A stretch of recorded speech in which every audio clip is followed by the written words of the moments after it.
Ayan na mga ka-DIY, sinusubukan na itong ating ginawang pier. So bali ito ay pangalawang shipment na dito. Itong isa ay maliit-liit yung dumating ngayon. Pero nakaraan mahaba eh. May mas mahaba pa doon, may mas malaki pang darating. Yan ay mga pakpak ng windmill. So, gabi yan binababa kasi pagka-araw ay sagabal sa kalsada. Maraming dumadaan. What's that? Papa, where is that? What's that?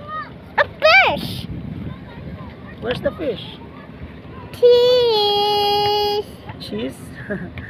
Akala mo nagpipicture. Cheese. So dyan tayo magtatrabaho. Panggabi ako, panggabi. Ilan din yan, no?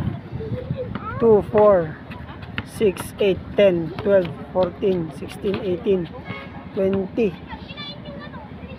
Meron pa yata sa baba.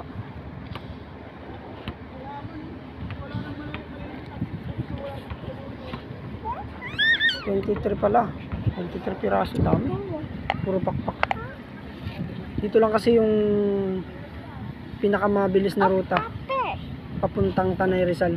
So sa bundok ng Tanay Rizal to gagamitin.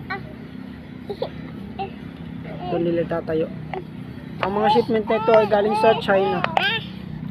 Lahat ng materyales ay galing sa China.